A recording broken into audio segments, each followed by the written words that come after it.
Hello friends, welcome to Preethi channel. இன்றைக்கி என்ன ரெசிபின்னு பார்த்தீங்கன்னா, ரொம்பவே சிம்பிளான அருமையான டேஸ்டியான சுரைக்காய் கூட்டு தாங்க செய்ய போகிறேன். இது சாதம், சப்பாத்தி, தோசையோடலாம் வச்சு சாப்பிட்டிங்கன்னா டேஸ்ட்டு சூப்பராக இருக்குங்க. சுரைக்காய் பார்த்திங்கன்னா வெயில் காலத்துக்கு ஏற்ற காய்கறி தாங்க. இது உணவில் அடிக்கடிக்கு சேர்த்துட்டு வந்தால் நம்ம உடம்புக்கு ரொம்பவே நல்லது. வாங்க இந்த சுரைக்காய் கூட்டை எப்படி செய்யலான்றதை பார்க்கலாம். சொரக்காய் கூட்டு செய்ய பார்த்தீங்கன்னா ஒரு பெரிய சொரக்காவை எடுத்திருக்கேன். இந்த 2 மூணையும் நம்ம கட் பண்ணிவிட்டு தோல் சீவிட்டு மீடியம் சைஸில் நம்ம கட் பண்ணி எடுத்துடலாம்.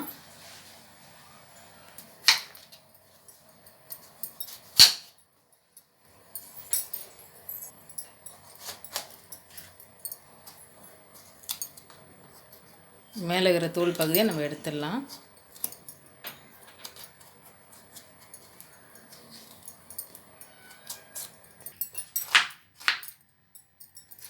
இந்த மாதிரி பெருசாகவும் இல்லாமல் சின்னதாகவும் இல்லாமல் மீடியம் சைஸ் நம்ம கட் பண்ணி எடுத்துடலாம்.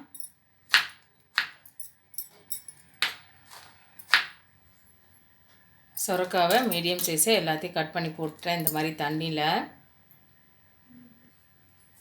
அடுத்ததாக பார்த்தீங்கன்னா கூட்டுக்காக கடலப்பருப்பு ஒரு 50 கிராம், பாசிப்பருப்பு 2 ஸ்பூன் அளவுக்கு எடுத்து தண்ணியில் போட்டு வச்சுருக்கேன். இதை வாஷ் பண்ணிவிட்டு நம்ம ஃபஸ்ட்டு பருப்பை மட்டும் வேக வச்சு எடுத்துடலாம்.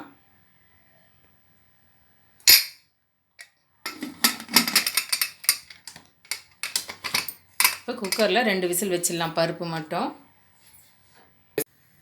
2 விசில் வந்து ப்ரெஷர்லாம் பார்த்தீங்கன்னா ரிலீஸ் ஆகிடுச்சு. நம்ம ஓப்பன் பண்ணி பார்த்துடலாம். பருப்பு பார்த்திங்கன்னா 2 விசிலே நல்லா வெந்துடுச்சு. அடுத்ததாக நம்ம சுரைக்காயை சேர்த்துக்கிறேன்.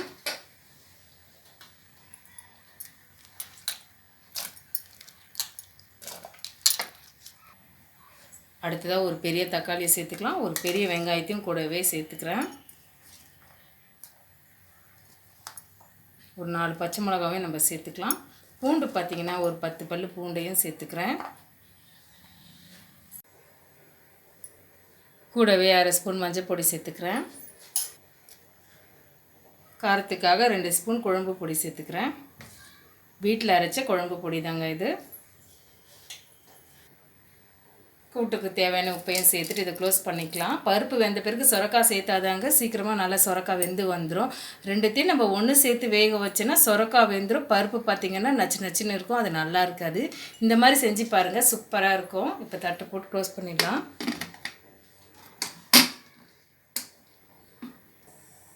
ஸ்டவ் ஆன் பண்ணி வச்சாச்சு. 2 விசில் வரட்டும். குக்கரில் 2 விசில் வந்து ப்ரெஷர் பார்த்திங்கன்னா ரிலீஸ் ஆகிடுச்சு. நம்ம ஓப்பன் பண்ணி பார்க்கலாம். நல்லா சூப்பராக வெந்து வந்திருக்கு சுரைக்காய் கூட்டு. இதை கரண்டி வச்சு லைட்டாக மசிச்சுக்கிறேன். இதுக்கு ஒரு தாளிப்பு போட்டுடலாம். தாளிப்புக்காக ஸ்டவ் ஆன் பண்ணி மண் கடாய் வச்சுட்டேன். 2 ஸ்பூன் அளவுக்கு நெய் சேர்த்துக்கலாம். நெய் சேர்த்து கூட்டு பருப்பு தாளிக்கும் போது வாசனையும் டேஸ்ட்டும் ரொம்பவே சூப்பராக இருக்கும். நெய் பிடிக்காதவங்க எண்ணெயும் சேர்த்துக்கலாம். நெய் பார்த்திங்கன்னா நல்லா உருகி வந்துச்சு. 1/2 ஸ்பூன் அளவுக்கு கடுகுளுத்தம் பருப்பு சேர்த்துக்கிறேன். இது நல்லா பொரிஞ்சு வரட்டும். கடுகுளுத்தம் பருப்பு பார்த்திங்கன்னா நல்லா பொரிஞ்சு வந்துச்சு. இடித்த பூண்டை கொஞ்சமாக சேர்த்துக்கிறேன். இது கூடவே கொஞ்சமாக கருவேப்பிலையும் நம்ம சேர்த்துக்கலாம். 2 வரமிளகாவையும் கிள்ளி சேர்த்துக்கிறேன். கூட்டு பருப்பு கடையிலுக்கெலாம் பார்த்திங்கன்னா இடித்த பூண்டை சேர்த்து நம்ம கூட்டு தாளிக்கிறதோ இல்லை பருப்பு கடையில் தாளித்தாலும் டேஸ்ட்டு ரொம்பவே சூப்பராக இருக்குங்க. பூண்டு கருவேப்பிலை காஞ்ச மிளகாய் எல்லாமே செவந்து வந்துடுச்சு. இப்போ சுரைக்காய் கூட்டு எடுத்து இதில் சேர்த்துடலாம்.